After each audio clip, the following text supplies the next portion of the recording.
Le sacrifice de Jésus par sainte Catherine de Sienne. Dieu lui dit, ce fut là grande prudence et prévoyance.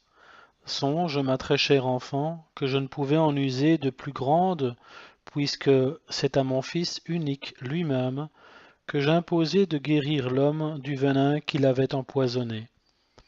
C'est pourquoi, tel un amoureux et un véritable obéissant, il courut vers l'ignominieuse mort de la croix pour vous donner la vie, non point en vertu de son humanité, mais en vertu de ma divinité, que ma providence a voulu unir pour punir la faute qui avait été commise contre moi, bien infini, et qui de ce fait méritait un châtiment infini.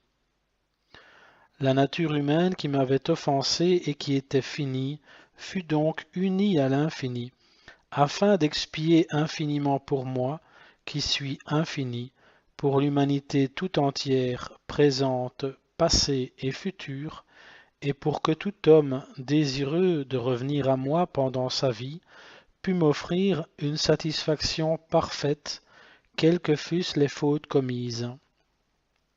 C'est pourquoi j'unis la nature divine à la nature humaine, union qui permit une réparation parfaite.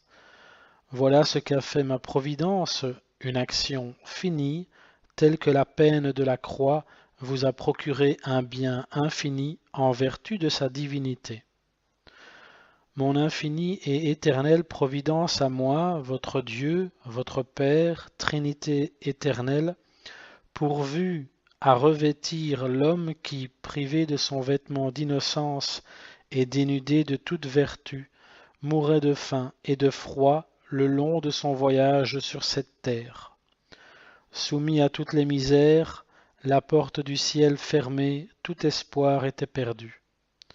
La moindre espérance eût été une consolation. Mais il ne pouvait espérer, et c'est pourquoi il demeurait dans une grande affliction. C'est alors que moi, Providence suprême, je pourvus à cette détresse, et non point contraint par vos mérites ou par vos vertus, mais uniquement par ma bonté. Je vous fis tendre un vêtement par le doux et amoureux Verbe, mon Fils. Se dépouillant lui-même de sa vie, il vous couvrit d'innocence et de grâce. Cette innocence et cette grâce que vous recevez dans le saint baptême par les mérites du sang qui lave la tache du péché originel dans lequel vous êtes conçus. À cela ma providence pourvut, non pas avec une peine corporelle, comme au temps de l'Ancien Testament, quand les hommes étaient circoncis, mais avec la douleur du saint baptême, avec la douceur du saint baptême. C'est ainsi que j'ai revêtu l'homme, mais je l'ai également réchauffé quand mon Fils, par les blessures de son corps, vous manifesta le feu de ma charité, caché sous les cendres de votre nature humaine. N'a-t-il pas réchauffé le cœur glacé de l'homme, cet amour? Et quel est cet obstiné, aveuglé par l'amour-propre, qui ne voit pas combien je l'aime ineffablement?